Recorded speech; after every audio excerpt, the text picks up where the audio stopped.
Hello everyone, welcome back to your own YouTube channel Ambition Chasers. कल हमने maths के previous year की एक सीरीज़ स्टार्ट करी थी जिसमें हमने सीटेट के पेपर 1 के क्वेश्चंस स्टार्ट करे थे। आज हम उसी सीरीज़ को आगे कंटिन्यू कर रहे हैं और ये इसका पार्ट 2 है। पार्ट 1 जिसने नहीं देखा है वो चैनल पे जाकर देख सकते हैं। तो चलिए स्टार्ट करते हैं। हमारा फर्स्ट क्वेश्चन है, a number become double if it is increase by 8, what is the number. अगर एक नंबर में 8 इंक्रीज़ करते हैं तो वो नंबर डबल हो जाता है, तो हमें बताना है वो नंबर कौन सा है। तो हमने वो नंबर x माना है। पहले हम उस नंबर को x मान लेते हैं कि वो नंबर x है। अगर हम x में 8 प्लस करते हैं तो ये नंबर जो है वो डबल हो जाता है, हमें ये बोला गया है। तो डबल के लिए हम 2 लगा देंगे तो 2x हो जाता है ये नंबर। तो अब देखेंगे 2x में से अगर हम x माइनस करेंगे तो नंबर क्या है 8। 2x में से x माइनस हो जाएंगे तो x बचेगा और 8 आ जाएगा। तो हमारा आंसर क्या आ गया 8। बहुत सिंपल क्वेश्चन है। चलिए नेक्स्ट क्वेश्चन करते हैं। आई होप आप सभी को समझ आया होगा। हमारा अगला क्वेश्चन है, a dash is always a regular polygon. अब हमें इस डैश में फिल करना है कि क्या हमेशा एक रेगुलर पॉलीगन होता है। तो रेगुलर पॉलीगन वो होता है जिसकी सारी साइड्स इक्वल होती हैं, ऑल साइड्स आर इक्वल, जिसकी सारी साइड्स जो हो इक्वल हो और सारे एंगल भी इक्वल हों, वो होता है एक रेगुलर पॉलीगन।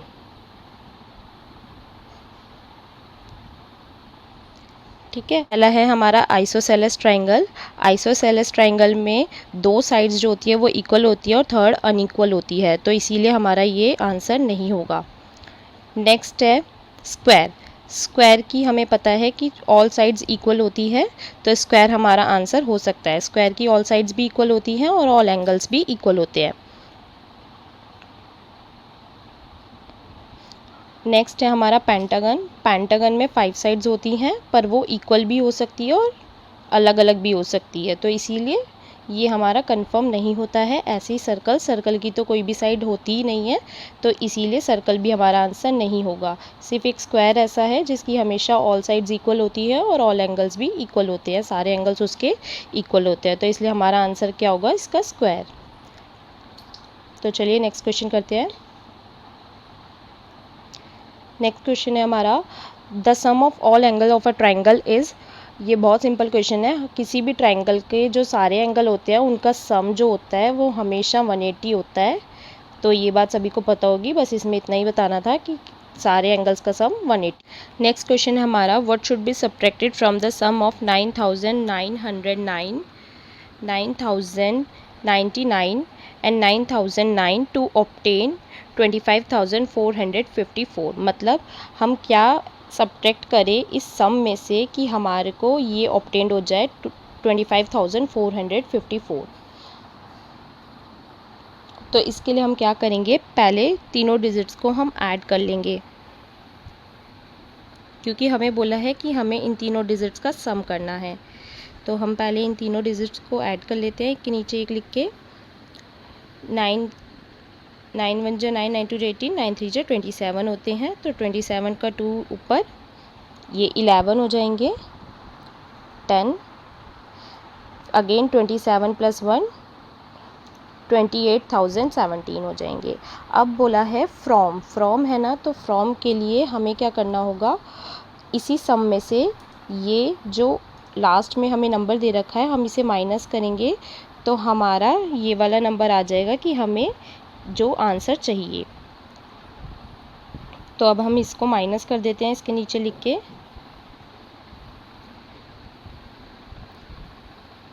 7 में से 4 जाएंगे, 3 बचेंगे, यहाँ पे 11 हो जाएगा, दैट इज़ 6, यहाँ 9 हो जाएगा, 5, यहाँ 7 हो जाएगा तो 2 आएगा।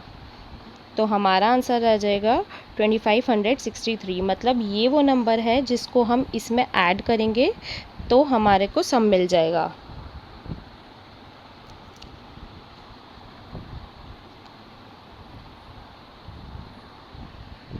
नेक्स्ट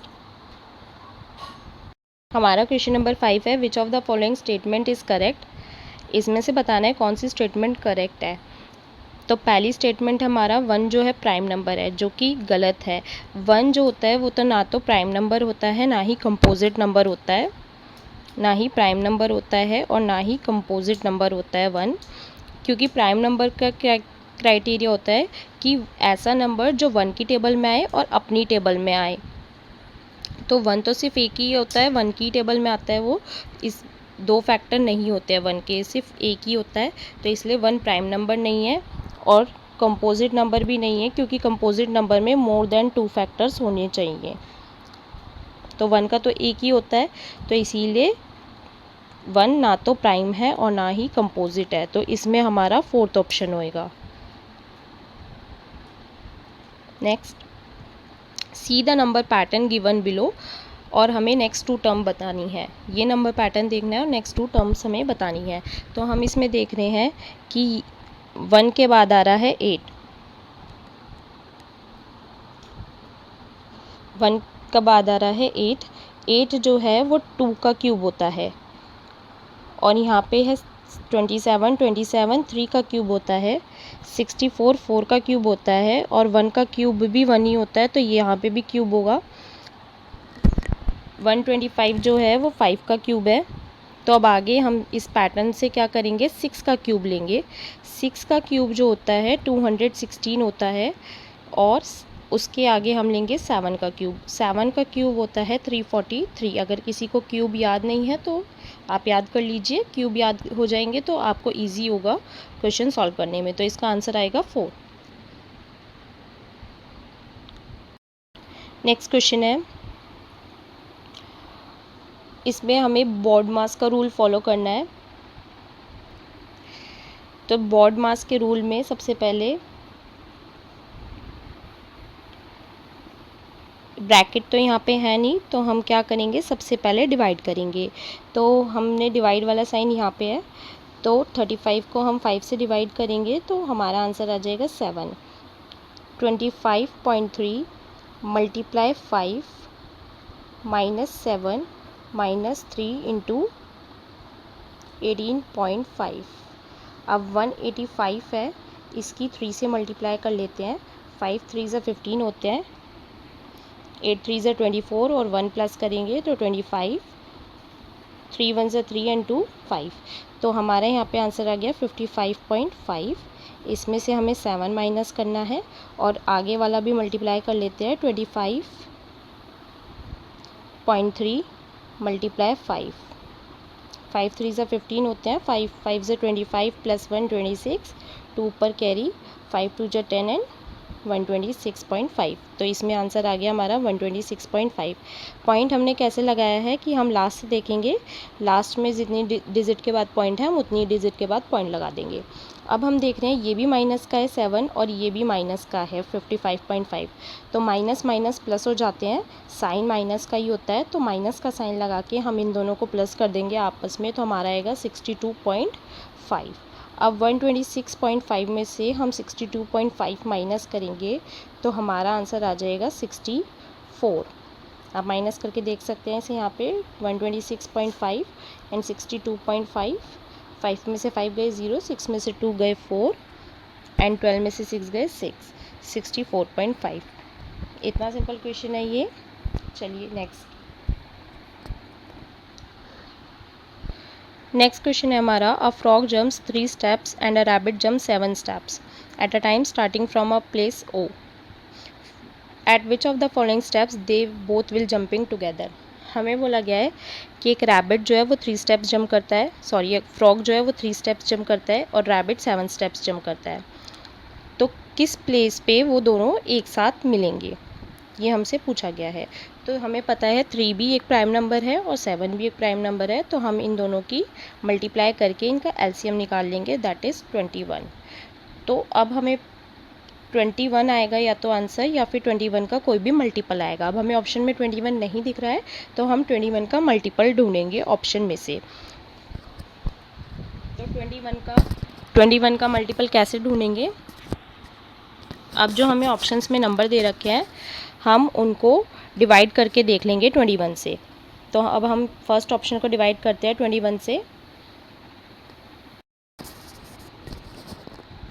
21 वन जे 21 होता है, यहाँ 3 बचा, यहाँ 1 और 133, तो 133 आता नहीं है 21 की टेबल में, तो फर्स्ट ऑप्शन हमारा नहीं होगा। सेकंड है 371 को भी हम 21 से डिवाइड करके देख लेंगे।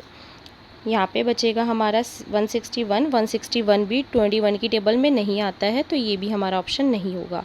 नेक्स्ट है 378 को भी हम 21 से करके देख लेते हैं डिवाइड। 21 वन जे 21 होते हैं, यहाँ 16 बचा, 168 आ गया, तो 21 की टेबल में 18 पे 168 आता है, तो इसीलिए ये हमारा ऑप्शन सही होगा 378।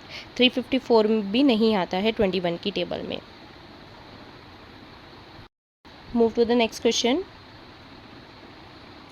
हमारा अगला क्वेश्चन है कि यामिनी ने एक डाइस थ्रो करा है, तो उसमें उसके इतने आउटकम्स आए हैं, तो हमें बताना है कि कौन सा नंबर सबसे ज़्यादा टाइम्स आया है। तो हम नंबर काउंट कर लेंगे।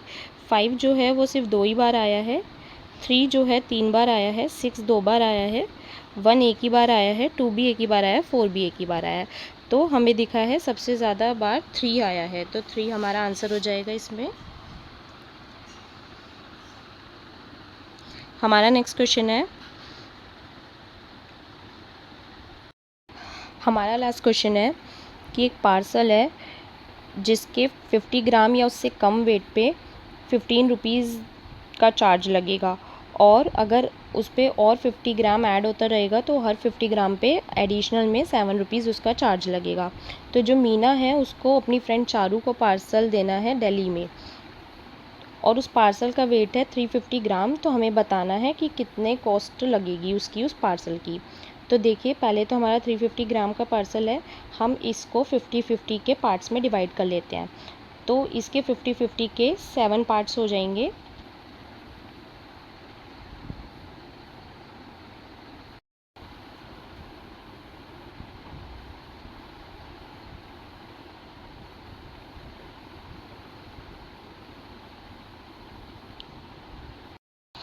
तो अब जो पहला 50 ग्राम है उसकी तो 15 रुपीज़ चार्ज लगेगा, और हर एक एडिशनल का 7 रुपीज़ चार्ज लगेगा। तो एडिशनल में कितने 50 ग्राम है, 1 2 3 4 5 एंड 6 है, और हर एक का 7 रुपीज़ चार्ज लगेगा, और टोटल कितने हैं 6। तो 7 की मल्टीप्लाई 6 से करके हम एडिशनल चार्ज काउंट कर लेते हैं। तो 7 6 कितने होते हैं, 42 होते हैं, और पहला क्या है 15 और एडिशनल कितना हो गया 42। तो अब इन दोनों को प्लस कर देंगे हम, तो हमारा क्या आ जाएगा, टोटल अमाउंट आ जाएगा। तो टोटल अमाउंट आ जाएगा हमारा 57, मतलब टोटल उसको पैसे 57 रुपीज़ देने पड़ेंगे। तो आज के हमारे क्वेश्चंस यहीं ख़त्म होते हैं। अगर आपको वीडियो पसंद आई हो तो चैनल को लाइक शेयर सब्सक्राइब करिएगा। मिलते हैं नेक्स्ट पार्ट में। Thank you so much for watching.